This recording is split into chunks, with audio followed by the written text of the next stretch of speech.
Welcome back to the K4Wins, K4Wins.com, the K, the number 4Wins.com. It's the third Saturday in October. You know what that means. And I already love a big side in the Tennessee-Alabama game. We got that going. Only in 9 undefeated teams in college football right now. Is Indiana really the third best college football team in the country? We'll talk about that. And yes, we're doing everything we can to get our partner on, Kip Kiefer, who, of course, is on. We have Case Kiefer. He is, of course, the chief editor of the Las Vegas Sun. Down below us, live from Las Vegas, we have Kai Gregory, who's been gambling his entire life on both sides. He knows everything about handicapping and the handicapping business. He joins us on the right-hand side of the screen. I'm Tony Kurre. I've been doing radio, sports radio for 40 years, worked at ESPN. And Kip Keeper, who's the executive director of the Birmingham Racecourse and Casino, will hopefully join us here in just a few minutes, having some technical difficulties. But it's his birthday. His birthday was yesterday, so we wish him a happy belated birthday. It's going to be a fantastic day as long as he joins the show, and we'll get after it. It's going to be a fantastic day. So we got lots to get into, lots of college football. We always like to start on where we were for the past week on this Tuesday show. By the way, you can check us out on Tuesdays and Fridays at 10 o'clock Central, right here, SR1029thegame.com. Also, of course, the Digital Sports Network, which is on Coastal. Also, Tony Curry Radio, now into our fifth year of bringing you some of the finest podcasts and finest gambling information. I also want to welcome a couple of good friends of mine who are listening from VSIN, VSIN, Brett Musburger's little shindig out there in Las Vegas, that big shindig. They're listening to the show today. We greatly appreciate them giving some big ears today. But how did we do this last week, Kai? You hate to report things like this, but you got to go the good and the bad. Last week, worst week that we've had in our brief 2-year history, 17, 17, and 3 against the spread. So just lost some juice there. Last month, 93, 51, and 6. College football, still 64 and 35 to start the year. So, even if we lose a game tonight, we're going to be right at 64% college football. Year to date, 854, 472, and 21. Very nice. We'll take a 17 and 17 every once in a while. As long as we don't have back-to-back losers, we're good to go. And that's how it works in the gambling business. As long as you don't mount it up, we have more winning weekends than loser weekends for sure. And we've got just a fantastic board. I love this time of the year going into Week 8, Case. First of all, I want you to tell me, since you are the man and you know exactly what's going on, we always talk about where that public money is going. There's a couple of games that jumped off the board at me. We call them smelly fishes. But what are some of those games you saw that jumped out to you right off the bat here on a Saturday? Because you like to put your stuff in early.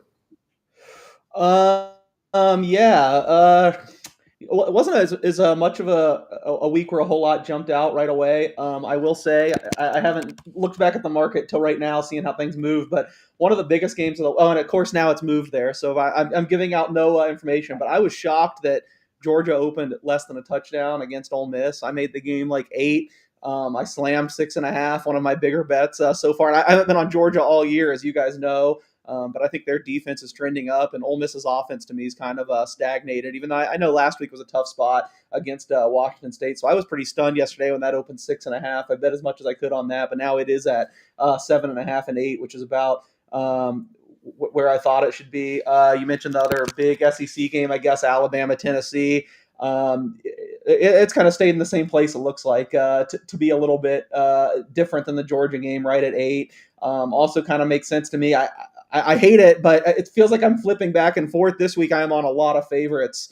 I kind of lean Alabama in that game too. Another game where I really like the favorite that's kind of hit into the right spot, but I was pretty surprised when you could get even late Saturday night. I think there was some 7.5 at the first sportsbook that opened here, Notre Dame over USC. I'm super high on the Irish right now. USC, I know I never boil it down to being this easy, but if we all just bet on them at home since they joined the Big Ten and bet against them away, we'd have a lot more money right now. I'm downgrading them even more when they travel to the East Coast, and I think Notre Dame is just a wagon right now. I know they have 2 losses. You were all over them again this past week, and I jumped on board just because of you, and it was a big number. And of course, they got the cover, but good for you. Yeah, I was following that because what was the line? 22, 23.5 or something like that. I was like, wow, that's a big number. And of course, that defense is playing really, really well. They're the best 2-loss team, and it'd be a shame. They are one of the best 12 teams in college football for sure. Yeah, I'm crossing my fingers they get in. So, yeah, a lot of the big games this week, I'm on the favor. It's kind of different than last week, which I had a bad week, admittedly. I think it was my first losing week since week 0, but almost got it back because my biggest bet was Indiana. Luckily, I had some money lines, so they got me some of it back. But, yeah, more favorites this week. Yeah, it's hard to believe Indiana 26 and a half against Michigan State. I know Michigan State's not good, but this is the same Michigan State that made the playoffs several years ago. I'm like, wow, that's a big number. You mentioned that Georgia. I'm sitting here looking at a 7 right now against an undefeated Ole Miss squad. A&M, Arkansas, A&M giving up 7.5. And by the way, I do want to blow my own horn. I did have Georgia and A&M in a 2-team parlay there for our starting lineup show, so I like to make some bucks on that. I love that A&M game, and I love Georgia only giving up the 4. That thing shot up to like 4.5 right before kickoff as well. Vandy LSU normally would not be a game I'd be looking at, but I'm sniffing out a pair of 5-1 teams. That game only 2.5. And also, of course, Mississippi State at Florida. Florida giving up 8.5. Is that also interesting? The one name that kind of we're talking about, and he already mentioned that maybe the line's too small, so now all of a sudden I'm second guessing because you guys do this for a living. But I love the Texas Longhorns giving up 12 on the road to Kentucky. Kentucky is giving up 35 to Georgia, South Carolina. Hell, they give up 23 to Eastern Michigan. You got a Texas squad who's playing lights out great on defense right now. They're only giving up 11 points a ball game. I know it's on the road. I know it's at the Commonwealth. But if Kentucky, I don't think Kentucky can put up more than 10 or 11 points against them, which means I got to put a 23 spot up for the Texas Longhorns. So I'm loving them. Kentucky is 4-1 in over-unders this year, but I'm kind of liking them. What's sticking out to you so far, Kai? First I'd like for us to take a moment of silence for the great and powerful and overrated James Franklin and his Penn State Nittany Lions. We don't have to take a moment of silence for Trent Dilfer, but we need to take a moment of silence for James Franklin. It's over. Okay, moving on. Some things that have jumped up. Louisville stepping up in competition at Miami this week. The line's 14. I really want to lay that. Georgia Tech catching points at Duke. I know Duke's been okay, but Duke's got the 109th third down conversion defense, and Georgia Tech's 28 on third down conversions. Really loving that. Houston only being a 1-point favorite at home against Arizona is jumping out to me. Somebody knows something I don't know.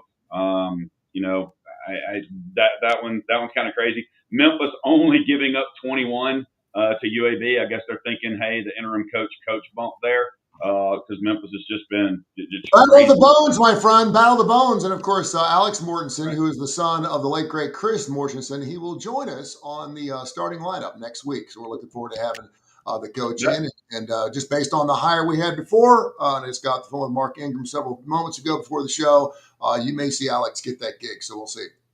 I'm wondering if the Michigan State Indiana game, if it's going to be a letdown for Indiana. After Oregon, Iowa, and Illinois stretch, there was somebody else in there, but just those three. Going to see how good Signetti and Mendoza are, I think, in that stance. I'm really looking forward to a game that nobody else in the country is thinking about, but UNLV and Boise, and I don't get why UNLV is catching 12 there. You've been on the Rebs all year, by the way.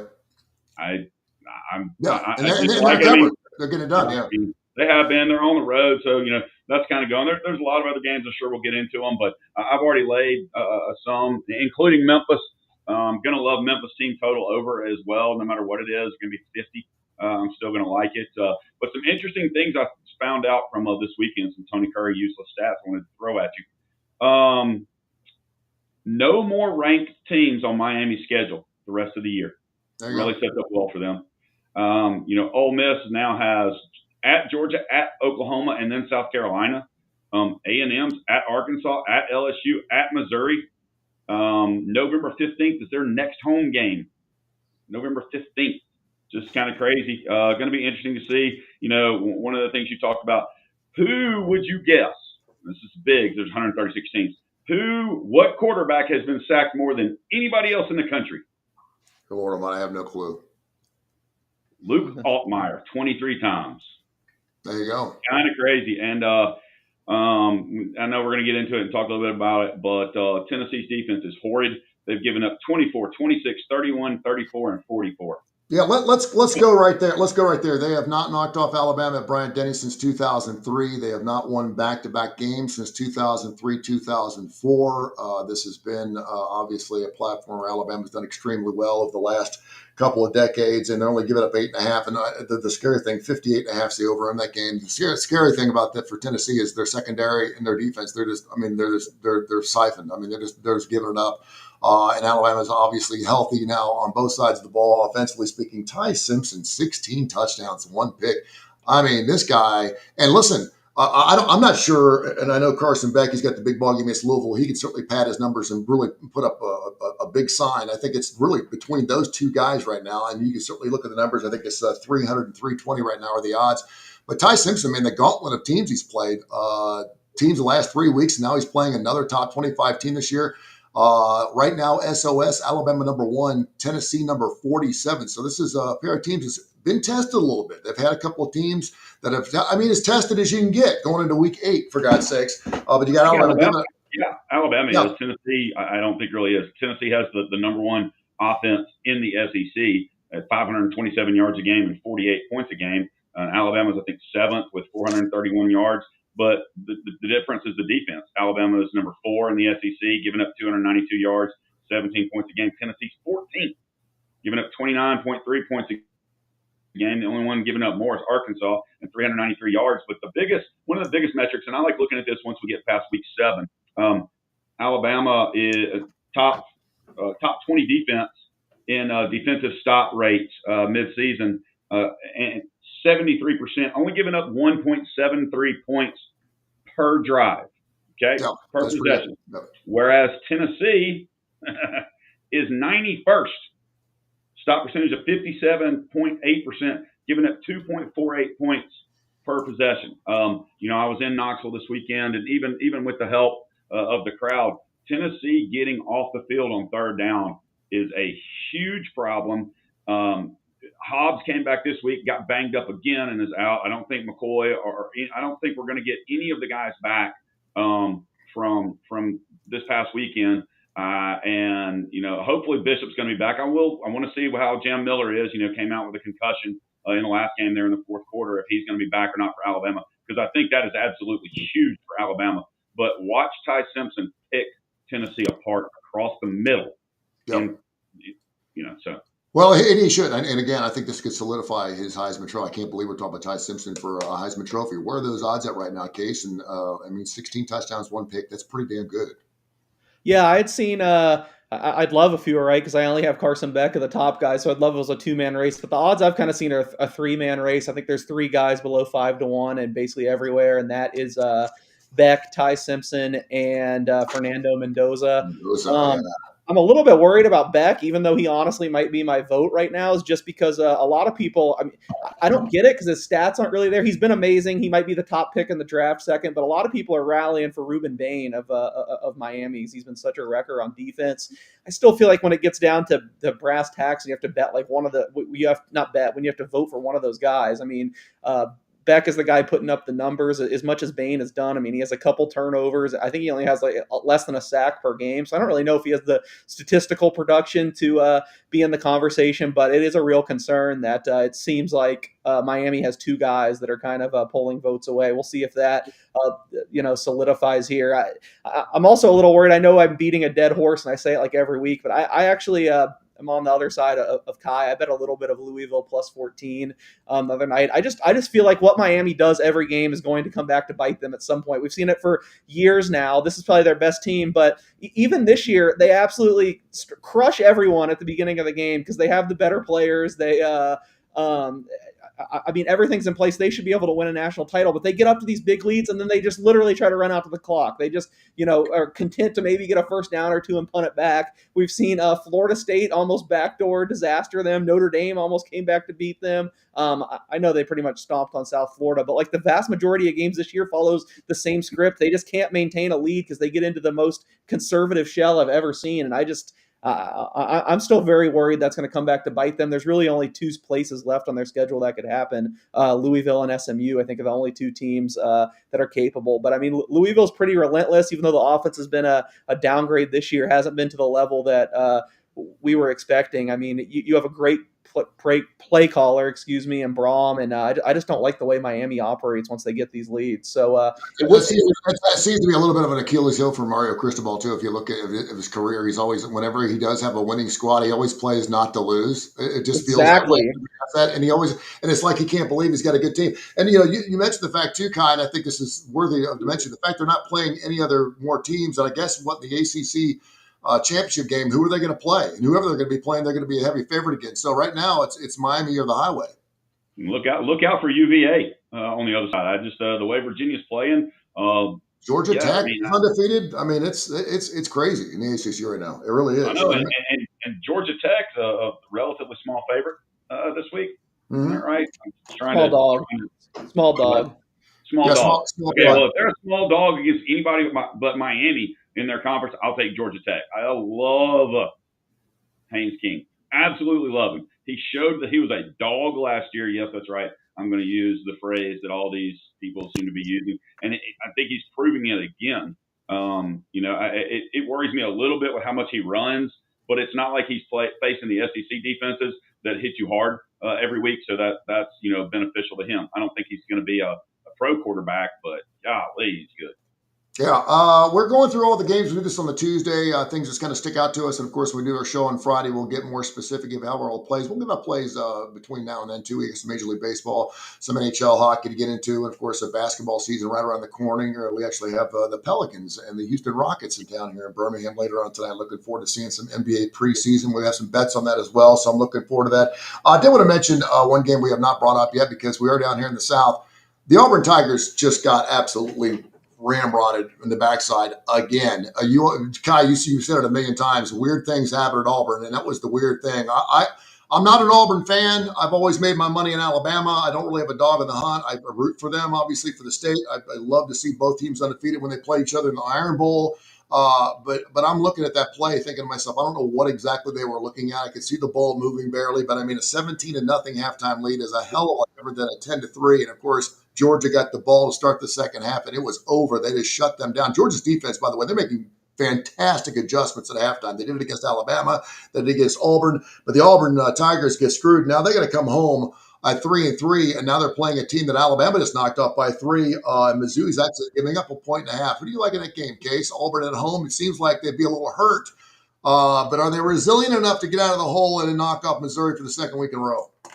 I had nothing on this game. I made it a pick 'em. It basically is. So I guess if you absolutely made me choose, I would be on Missouri, but I highly doubt I'm going to get to a bet there. I think Missouri played very well against Alabama. I had them plus 3.5. That was an easy cover. I mean, they easily could have won the game. Auburn, it's just what a mess. I mean, I hate all the coach speak. I've had to waste most of my life listening to it, but sometimes there's something to be said for it. And you hear all these coaches say all the time that you can't just let one thing that goes against you ruin your whole ruin the whole game. And I feel like that's just what happened. They took on the persona of their coach when I do think they got screwed on the call that it should have been a touchdown to go up 17-0 on Georgia, but then they just lost it and they just weren't the same the whole rest of the game. So I know some people on the show hate Eli Drinkowitz, but I give Drinkowitz a huge edge in the coaching department. I trust him way more than Hugh Freeze. I think what he's done at Missouri is I know they've gotten some real big advantages, easy schedule year after year, but with the resources and the state of this program compared to who they're going up against, I think he's done a really good job in Missouri. And to go back to the Penn State coaching search, there's very few guys that I think you can hire that I would give the check mark to. Eli Drinkwitz is one of them. So the coaching edge to me is in Missouri's corner. I think offensively is in Missouri's corner. I do think Auburn has the better defense, but it just looks like kind of a coin flip to me. I will say this. I have a ton of Auburn friends who are just huge fans, and they go to every single game away and home. And they wanted the season they either wanted a train wreck so they could get rid of Hugh Freeze because a lot of people didn't like the Hugh Freeze hire. I don't know why, even though they're all in. You see these family shirts that says Auburn all in. They're all family. It doesn't matter who they hire. They could hire, Sister Mary at the poor, and they're going to get behind her all the way 100%. That's what you do down there because they're family down there. That's the culture. But they were kind of hoping to see this thing just end up in a train wreck so they could move on and get under the coach. I'm not sure which coach they'd get down there. And all of a sudden, Hugh Freeze, he's coaching well enough this year, and he should have won that ball game. I mean, they could very easily be 5-1. They really could be. And so, I mean, that's the one thing that I look for in my teams anyways. I just want to see improvement. I want to see my team get out there and get it done. And you're right. The Auburn Tigers, they look like they had them up against the ropes. That second half, I think their first 4 offensive series, they went 3 and out 3 times. And the other 10, they had like 17 yards. They offensively, now they weren't busting balls either, but it could have had a chance 17 points up against Georgia in the first half would not be bad against that defense.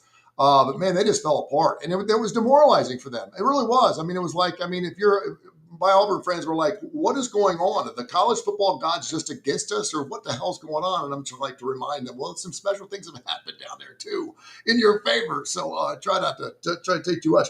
A couple of things I'll look at real quick. Penn State. Man, wow. You mentioned Franklin getting fired. A little bit of a surprise is happening during the season because I think we went into this season thinking that certainly they were a preseason top 5 pick. They now lost 3 games. They're only catching 3 on the road to Iowa. That could be a really ugly ball game. Utah giving up 3.5 at BYU. BYU's been that sneaky good undefeated team. They're doing really, really well this year. I think that's a really interesting game. And then Oklahoma giving up 5.5 at South Carolina, I think is a very interesting ball game as well. And let's not remiss here, USC, you talked about Notre Dame. Notre Dame only giving up 8.5 to a USC squad that a lot of people thought maybe out west could vie for one of those 12 positions. Any of those games kind of piquing your interest, guys? I like some things tonight, but yeah, those games will. I mean, I'm going to take Utah. I think they're better than BYU. Playing at BYU is hard, but it's the Battle of the Mormons and all that up there. But I want to go back. I mean, I got to disagree with Case on one thing in the Missouri-Auburn game. I mean, Missouri's defense, although they haven't played the schedule Auburn's had, they got the number 2 defense in the SEC, giving up 224 yards a game and like 10 points, whereas Auburn is 10th, giving up 312 yards and 17 points per game. But Auburn's offense is just so pathetic, 15th in the SEC, whereas Missouri's is 4th in the SEC. Jumping back into the games you talked about, those are Saturday, and I'm waiting. I mean, it's really strange because I'm more excited again, and thanks, Joey, for the message there, but I'm more excited to see the Air Force game this weekend against Wyoming, and I'm more excited to see UNLV and Boise just because of the offenses, the way they're playing, the defenses. Can't wait for those games. Yeah, by the way, first week this year that we've got college football every single night of the week. College football on Tuesday, Wednesday, Thursday, Friday, Saturday. We're loving that. It goes all the way through next week. So South Alabama tonight facing the Fighting Butch Joneses. I'll go ahead and lay the 7. Butch Jones sucks. And you mentioned some of those early games too. Before Saturday, you do have that Miami game, that Miami Louisville game cut up on Friday, which is going to be very, very interesting. Miami giving up 13.5. So yeah, man, when you can spread it out over the entire week, that's pretty good stuff. We'll get to the National Football League here and also Major League Baseball, some NHL stuff as well, because we got some hockey fans out there. Listen, we're all about making money, even if you don't like watching hockey or you're not really into it. I understand it. If we give you the plays and you're making money on it, perhaps you'll start watching a little bit more. It's a lot of fun. Of course, we got a guy who's right in the backyard of the Las Vegas Knights, and a big fan of them as well, and writes not only for them but also for those Las Vegas Raiders. Let's move to the National Football League right now and talk about those Raiders a little bit. Nice game this past weekend. You are the inside man. You're in the locker room. What's going on with the Las Vegas Raiders? You have somewhat of a shit-eating grin on your face as well. I'm not sure what that's all about, but let's talk about some National Football League. What you got, man? I promise I'll get there, but just one thing, we'll have the delayed argument here. I'm going to channel Kip. I think Kip would be on my side with this.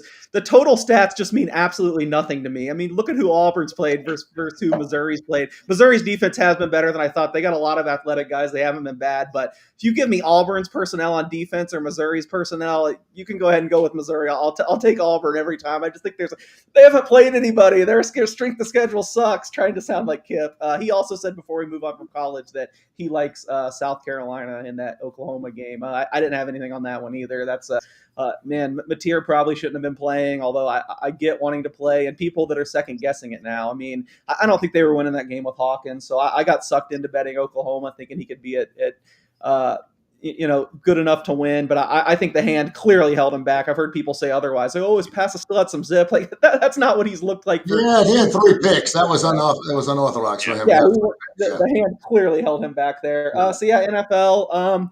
I mean, I don't know if I would describe. I forget how you described the Raiders win, a good win. I don't know if I would describe it as a good win. That was the ugliest. That was the ugliest game ever. But any win's a winner, my friend. When you're playing like the Raiders, any win's a win. Man. It was so ugly. I mean, basically the Raiders just, I think realized how helpless the Titans were, and they basically didn't even try once they got a lead. They're like, you guys, there's no way you're scoring on us.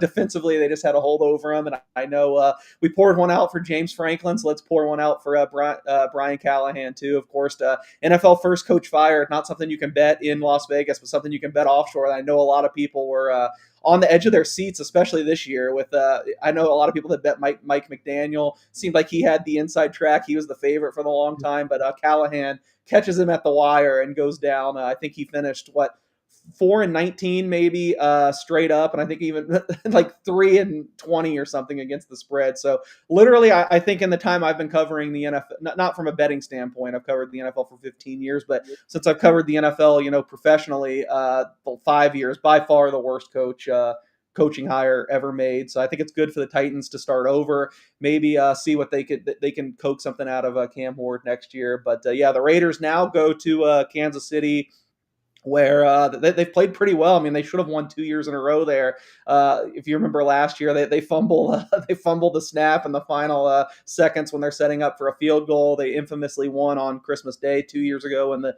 Chiefs went on to win the Super Bowl. One thing I kind of liked in that game was the over. I haven't seen how the markets moved this morning. Again, I saw, but I think I bet over 47 on the look-ahead line. I know the Raiders' offense has been terrible, but I really think they just didn't show much against the Titans. Like I said, they got up and kind of went into a shell. So I can see them scoring a little bit on this Chiefs defense. And I don't know if I'd necessarily give it out on a play here and say it's a great bet, but I mean, the Raiders are like 12. I kind of feel like they play the Chiefs closer than that. I don't, I feel like the Chiefs, we've gone from one extreme to the other. A few weeks ago, everyone couldn't wait to bet against them, and this team's done, whatever. Now they're back up to rated as like the best team in the NFL. So not saying the Raiders will win, but they've played well there, and I could see them keeping it close this week. The head coach of the Detroit Lions said it's going to take 30 to win. He was right. Kansas City scored 30. They only scored 17, so he gets it done. What's going on with my Cincinnati Bengals? I say that I'm a Cincinnati Bengals fan, so we're going to talk about it. My son, who's a huge fan, is a boo-hooer. He's like, they suck, blah, blah, blah, blah. They're 2-4 right now. It is the Pittsburgh Steelers division to win, but they just brought in Joe Flacco, and I've loved what Tomlin said about that. He's like, what are you doing? Why are you trying to make this league competitive? Stop giving Cincinnati a quarterback.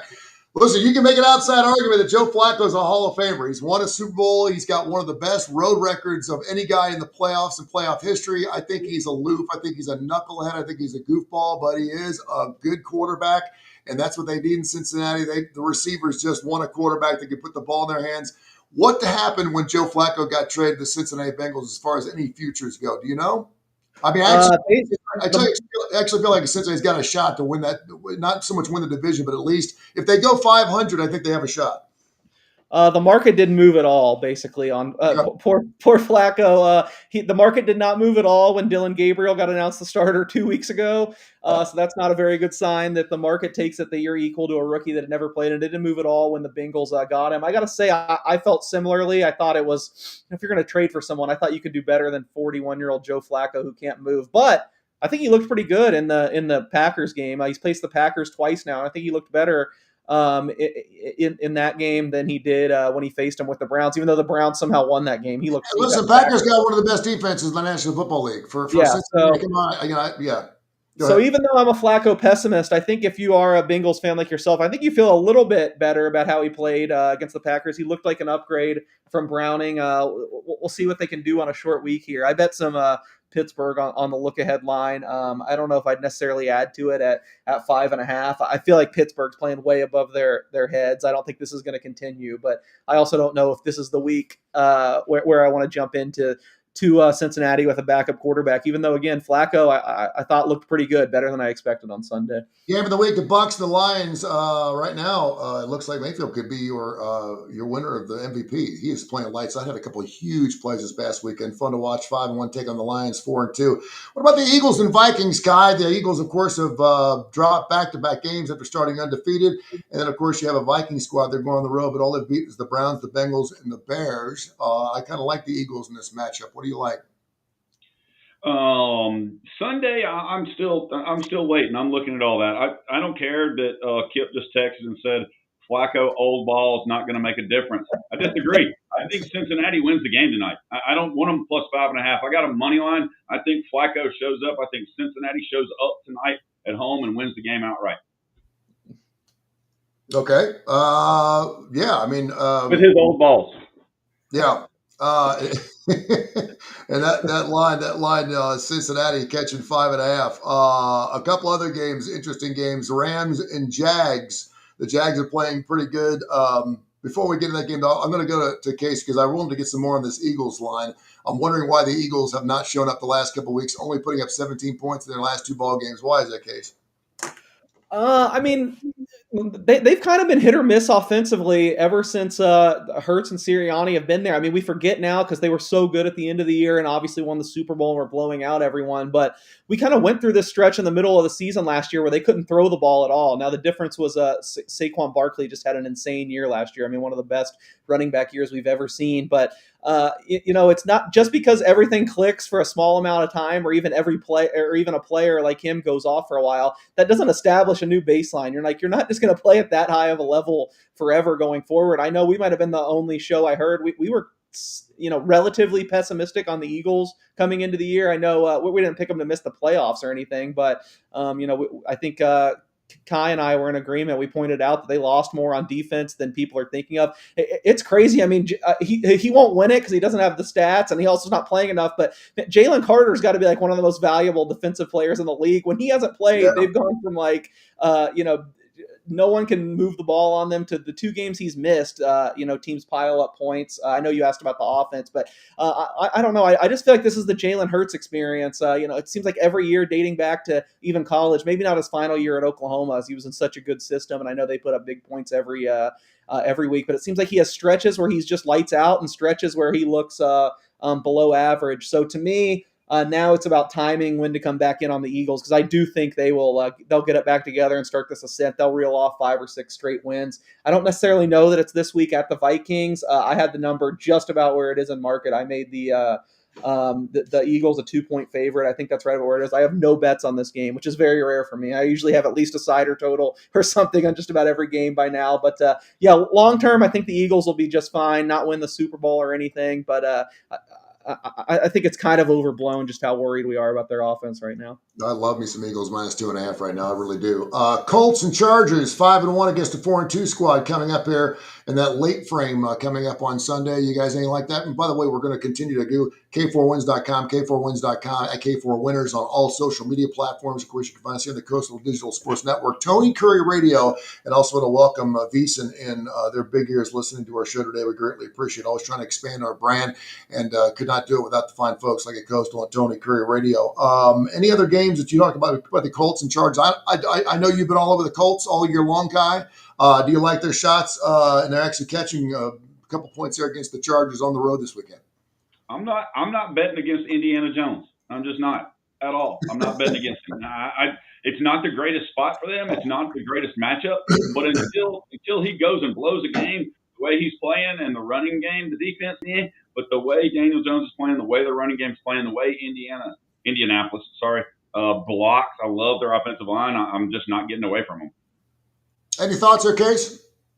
I honestly can't even tell you why. I think it must have been on a look ahead, but I bet some under 48.5, which is still available. My thought was, I guess at the time, I think both these defenses are a little better than people realize, and maybe that's still the case now after last week. They both gave up a lot of points. I think especially the Chargers defense, they haven't had their pass rush down, but they still got a lot of playmakers.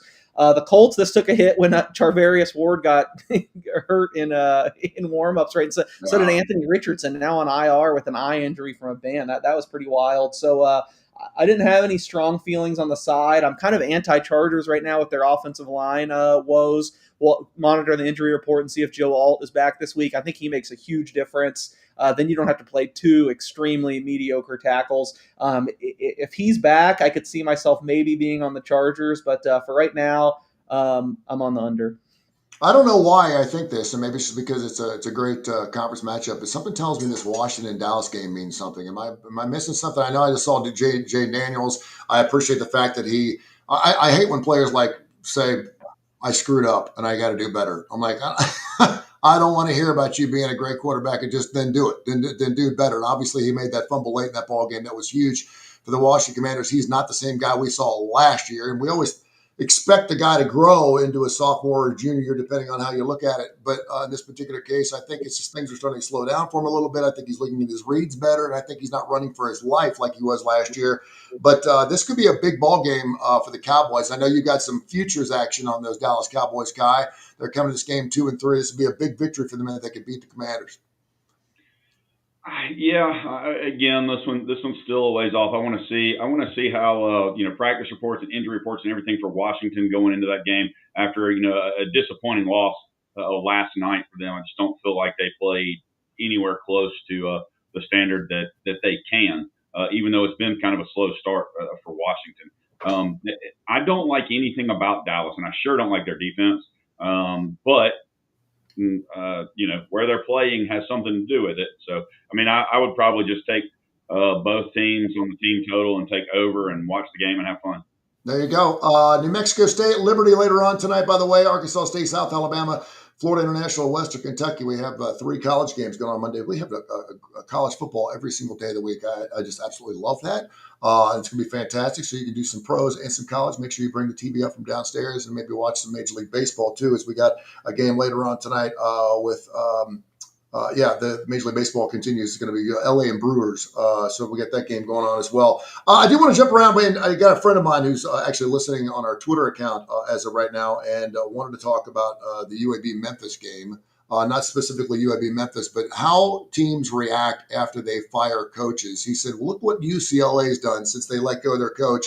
Why does that change so much? Does that say anything about the coaching staff at all? Is it just a change of tenure? Is it a change of culture in the locker room case? You've seen it enough. You've been around to see enough coaches get hired and fired. But we saw UCLA just flip that thing around. They look like a totally different football team they did 3 or 4 weeks ago. Can UAB do that? Yeah, I mean, I wish I could explain it better, but you've heard me here ever since we've been doing the show. I'm sure you've heard me talk about it. It's just happened so frequently that I do change my numbers a little bit. I give the team that has an interim coach coming in a bump because these teams just perform extremely well, especially in the first couple weeks with a new coach coming in. I was on UCLA the first game. I wasn't on them against Penn State or even I don't know who when they went at Northwestern, I was on them. So yeah, I don't know. There's just a long history of when an interim guy comes in, you get a 1-week boost. If I was speculating, I think it's probably a combination of all the things you talked about. The culture. Usually, who you're putting into an interim guy is someone that's well liked that the players want to rally around. But even more than that, I think it's just I think these guys feel pressure to at least make some subtle tweaks and do things a little bit differently when they're taking over. So if it's just changing some packages, a little bit of personnel, it just makes them a little bit harder to prepare for. So if I was speculating, I would say that's the biggest thing. But I mean, it's undeniable at this point.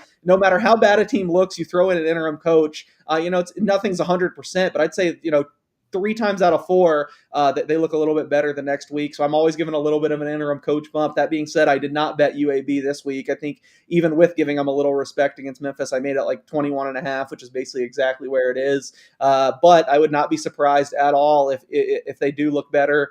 We know they have some talent there. They have the quarterback in place. I don't know defensively if they have it together, but that's a game I skipped on. But I would stay away from laying it with Memphis just with the interim coach bump there. All right, info at TonyCurryRadio.net, info at TonyCurryRadio.net. You can leave your emails and get into it. Yaka, go ahead. We talked about it, and Kip's texting us and listening. He says, the difference at UAB is no matter who the coach is, they don't have the players, particularly on defense, which I can agree with. But hold on one second. Before Trent got there, I mean, you're talking about a team that had won 7 games and had a winning record every year since 2017. So they came back. They may not have the players. They're not going to compete at a national level. I get that. But I mean, as far as in going to bowl games every year, which is huge for a program of that size, and being a Group of 5 team, I'm not gonna poo-poo on that and sit there and say that this team sucks every year. Yeah, he was 9-21. And listen, I was going to ask you guys the question. We asked the question last week on the show, and we got a couple of emails on it. If Bill Belichick wants your job, do you have to give him that job? Trent Dilfer was not in that position. He was at Lipscomb. He's only 4 years, high school guy. I thought it was a great experiment for a school the size of UAB that obviously is a basketball school. Andy Kennedy's going to have his own issues now with 12 new guys on his basketball squad. I thought it was a great hire. I really did. Even at 9-21, I look back on it, and I know Mark Ingram's catching a lot of heat because he made that hire. A lot of people thought that Brian Vincent should have gotten that job. He ended up going to La Moreau. But at the same time, I'm thinking to myself, we went outside the box. We thought outside the box. You get a guy that obviously worked for 8 or 9 years at ESPN, which is not a bad thing because, he's got inside lines on perhaps now, did we see UAB more on ESPN? No. But I mean, he certainly had a name. So I'm not, I don't know. From an experimental standpoint, I know how important it was, and the fact that they had a winning record every year until Trent got there certainly doesn't paint it well for his tenure there at 921. But I still thought it was a good experiment. I thought it was a good hire. Am I off there? I thought it was a horrible hire. I thought it was a horrible experience. I think UAB and the fans in Birmingham deserve better. And since you have a show with them and all that, I won't harp on what I think is just horrible with UAB. But, unfortunately, they've always had to deal with Alabama and being part of that system and the Board of Trustees not allowing them to do what they should have done, including shutting the program down. Years ago, I went to UAB. I think it was a dumb move. Just like we said, Foster was in over his head at UCLA. Well, there you go. Sam Pittman probably should have been let go a year or two ago at Arkansas. They jumped into this thing. I will tell you, Arkansas looked much better. Now, it may be that Tennessee's defense sucked, but Arkansas looked much better. UCLA got rid of Foster. What did they do? They turned around. They beat Penn State. They beat Michigan State on the road, hammered them as well. I think UAB is probably going to get abused. I do not think the recruiting was great. 21, I bought it down to 20 and a half and got it because I had 21 and went ahead and got it at 20 and a half. I wish I'd done 20, but I wasn't going to buy that much. I think Memphis is going to come in and do whatever they want. Maybe UAB gets a bump in the first quarter. I don't know, but Dilfer had no business being there, and absolutely the right thing to let him go when they did, in my opinion. I will totally agree with the fact that I think it was a great time to get rid of him. There was no reason to wait till the end of the year because he was a sitting duck. There was no reason for him. And at that point, honestly, the Army game got him fired. That was it. They beat Alabama State and Akron, right? Yeah, they're terrible. Listen, they're giving up 43 points a ball game. This is a bad football team. It's a bad football team. I'm just saying overall, when I'm looking at experiments, when I'm seeing Trent, I thought the hire was a good hire. Now, obviously, in hindsight, you're looking back going, wow, he sucks. He's not good. He's 9-21. He won a state championship at college or at a high school level. So, I mean, it's like, and the problem is, do I think Trent Dilfer could be a good coach at the age of 53? Yeah, I think he's lousy at hiring assistants.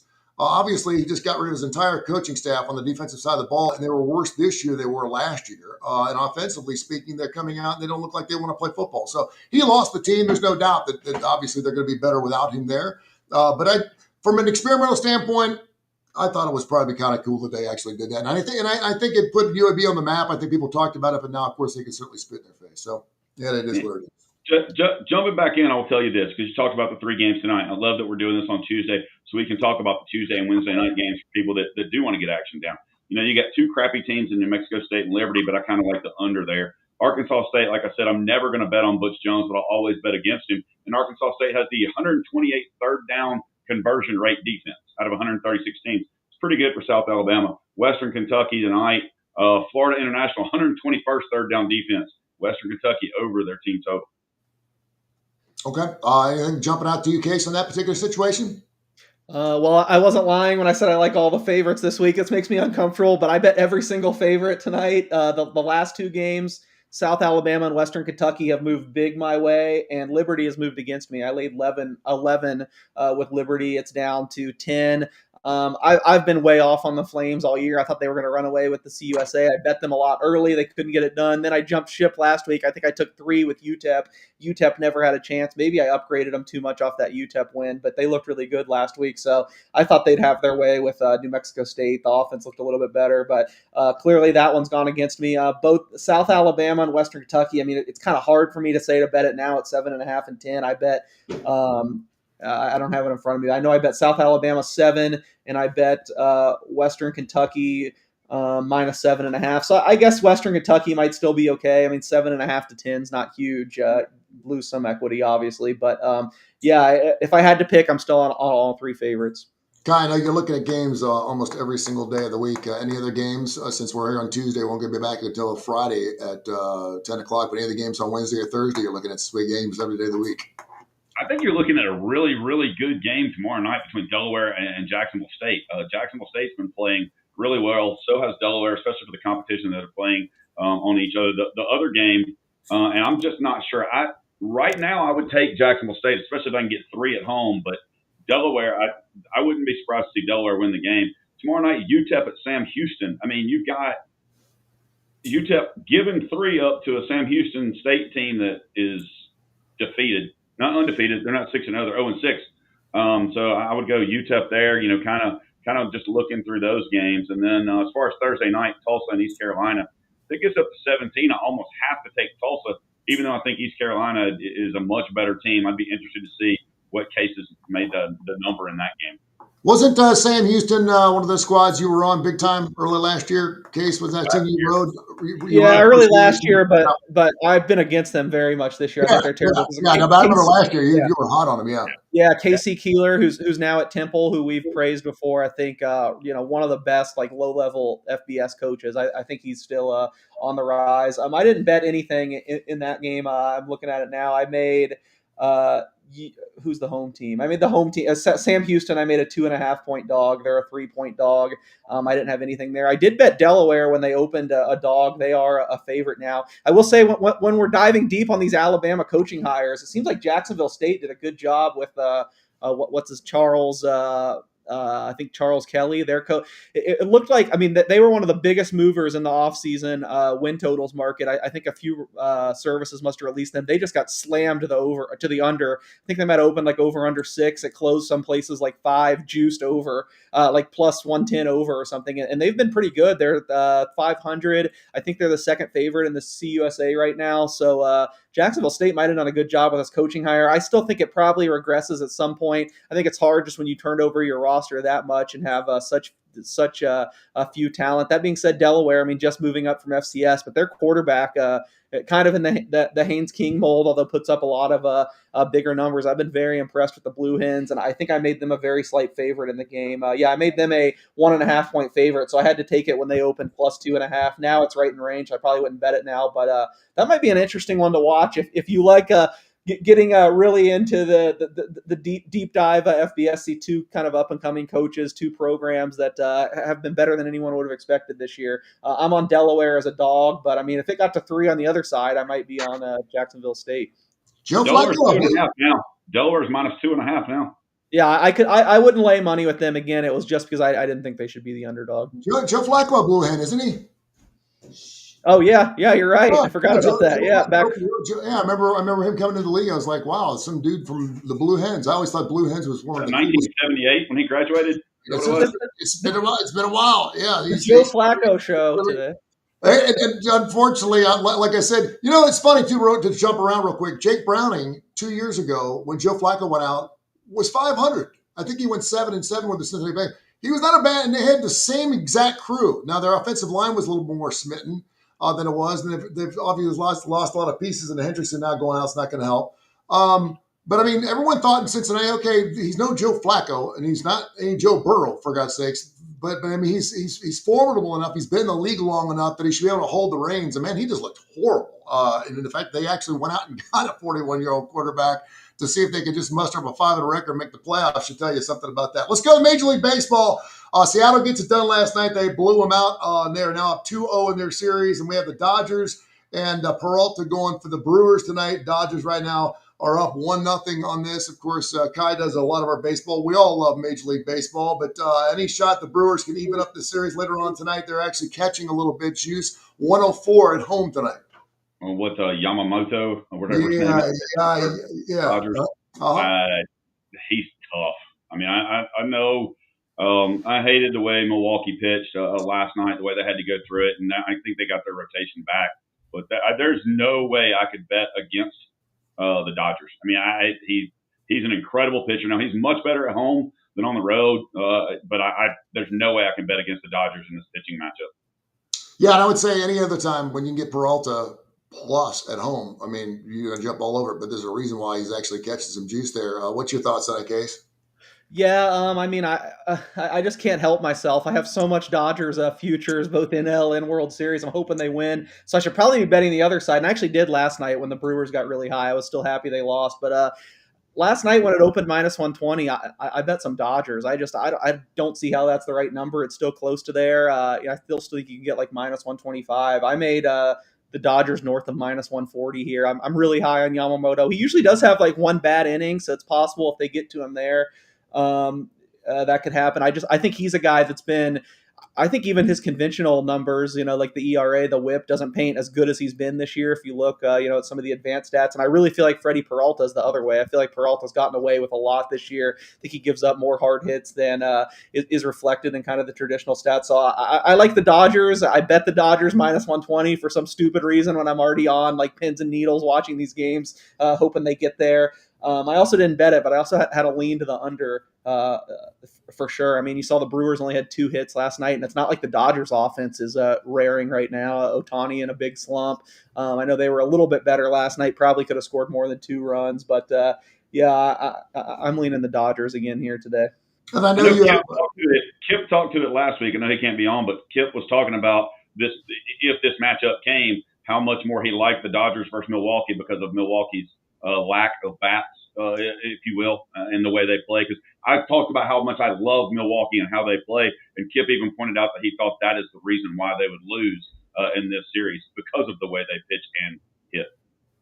Well, and pitching got them there, period. No one really saw that. I mean, they've had Peralta for a while. They've had Ashby. They've had some guys that could obviously pitch for a long time. But when they came together and all of a sudden 1 through 4 were one of the best in the National League, that's what really got them. It wasn't really their bats. But I agree with you. I do like the small ball approach. You just don't see people, double steal. I tried to do that in game 1, which I thought was fantastic. Mariners, Blue Jays. And I know you have a lot of futures on the Mariners. You want to see the Mariners and Dodgers. They go up 2. You got to be pretty happy about that. And you got Bieber and Kirby going game 3. Has anybody looked at that line to see where you want to go with that? I just like Major League Baseball this time of the year because you're playing the same team over and over and over again, and you can really scrutinize the numbers and get down to the nitty gritty and make some money on it. I'll tell you this real quick, though. The best part of the entire Major League Baseball postseason was Poppy and Vlad Jr. together. I talked about last week. Yankees lose over and over and over and over and over again. But I think that might have jinxed the hell out of them because Toronto's bats are just right now. Yeah, this is another one where I haven't been able to help myself. I bet Seattle both the first 2 games, even though I make even more if Seattle wins the AL and the World Series. So I probably need less exposure. I haven't run the numbers or done anything for the next game. I know it opened like Seattle minus 130. Just my instant reaction was that seemed about right. Maybe I will lean off. Maybe I'll even take some Toronto like plus 1.5 in the series or something as a hedge. And yeah, I'm hoping not to feel like a jinx either when I'm just trashing the Brewers when it's only 1-0 and they easily could have won in the bottom of the 9th. But I think you nailed it. I think their real ascent was when the rotation just so came together and was so great for that stretch, to the beginning of the second half of the season. And it's just not the same anymore. I mean, Mizorowski is still around, but he's not like unhittable. He has not been. He has not been the best. Yeah. He has not been the same guy since he came back. He looks right. Woodruff's hurt again. I've said I'm skeptical of Peralta. And, not to give away everything, but I just think, it's fine to marvel about, I love how this team wins. They just always do the little things. They win the 1-run games. But, the way I'm doing it and trying to predict it going forward, like that stuff is just not that predictive. If you can basically scratch out everything else to me as noise, give me the starting pitching numbers and the power numbers. And I'm all like 99% of the time going to be going with the team with the better rotation and more power. And to me, that's the Dodgers clearly in that series. And it's a little bit closer in the other series, but I think it's Seattle. I will say something I've harped on a lot in the playoffs. Toronto does have some hidden edges in their defense. Their defensive numbers are sterling. I think they get to some balls some other teams don't. But I think as far as rotation and power, that's probably why I've landed on Seattle and the Dodgers all year, and why I'm hoping they get there and get to the World Series so I can just kick my feet back and enjoy it 10 days or 2 weeks from now, whatever it is. Info TonyCurryRadio.net. Info TonyCurryRadio. What you got now? I was just saying, Kip did text and say he thinks Kirby dominates game 3 for. All right. Info TonyCurryRadio.net. Info TonyCurryRadio.net. We have an email here from Tipper. He wants to know from Case, what's the best way to play the Grand Slam in NHL? A lot of people know what the Grand Slam number is. That's the over/under on total pucks scored. You can do it in Major League Baseball. You can't do it in NFL football. Because I think the number would just be too crazy. But that's always a bet that I like to play because you can have a couple of dinger games that don't go your way and still end up winning your bet. But what's the best way to play the Grand Slam in say, baseball and you can play it baseball too, or the NHL? Yeah, I don't know. Maybe you guys have have different terminology. Again, I've always been in the legal sports betting realm, but everywhere here it's called the Grand Salami. And Yeah. I've never actually really towed in and bet it much.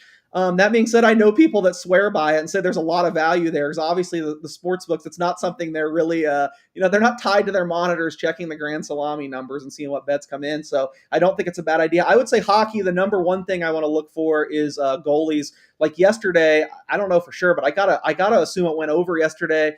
It was a weird day, Canadian Thanksgiving, so there are a bunch of day games. A bunch of these teams at the last minute threw in their backup goaltenders. So if you have a day where if you kind of dig into the schedule, now in this new age of how much sports science and data we have, and how much we know resting guys helps. Most teams don't like to play their goalies more than like 3 games in a row at max. So if you really kind of pay attention to the goalies and feel like it's a day where teams are going to be playing mostly their starters, I think I'd look under. Or if it's a day like yesterday where going in we didn't know any of the assignments, and I think I did a bad job projecting some of them. I ended up losing just barely. I basically went 500 on hockey yesterday, but it's because some of these goalie confirmations just baffled me at the last minute. So if you have a day like that where it seems like a bunch of teams are playing their third game in 5 days or 6 days or whatever it is, and you're going to see some of these backups, there's just a huge drop off from the starters to the backups right now in the NHL in goal. I mean, it's kind of starting to mirror NFL starting quarterbacks to backups. So if you see a day like that, you got to be ahead of it, because I'm sure they do move it when these guys get confirmed. But a little bit of speculation there. Maybe fire on the over on days when you think there's going to be a lot of backup goalies.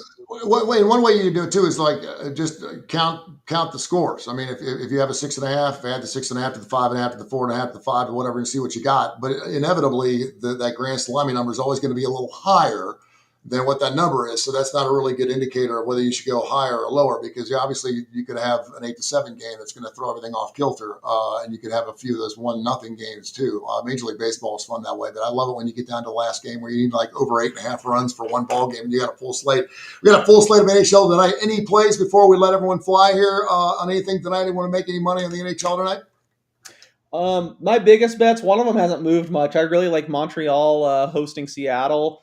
I bet minus 148, which, I mean, there's still some minus 150s out there. I'm really down on Seattle, even though they just beat Vegas. They've looked pretty good the first 2 games. I think their goalie is very up and coming. Speaking of goalies, Joey Decord, but their skaters, I don't think they have a much punch. I'm kind of down on the Canadians too. I bet them under points, but they've looked good in the first 3 games. They probably deserve to beat Toronto in game 1. They bounced back and handled Chicago. I know it was closer on the scoreboard than it probably should have been, but yeah, I'm looking for spots to bet against Seattle, and this number came out a lot shorter than I thought, so I bet Montreal. And the other one, I'm looking at my other biggest bet. I was kind of groggy when we first came on. I was trying to get my kids to school, so I wasn't sure who was playing who, but I'm actually opposite of Kai this one. I really like the Lightning tonight at Washington. I know they're playing a back-to-back, but they played probably the worst goalie in the NHL yesterday, Jonas Johansson.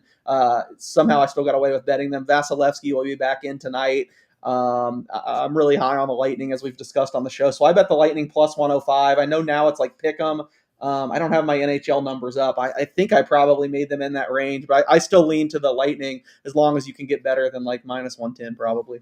All right, K4Wins.com, K4Wins.com. If you're in or around the Birmingham area tonight, of course, we shows international. Kip Keefer is having his birthday party. We're going to be at the Birmingham Racecourse Casino later on tonight. On the casino level, make sure you check him out and wish him a big happy birthday. His birthday was yesterday. My son actually is having a birthday on Friday. My son Santo turns 21, so we celebrated his birthday.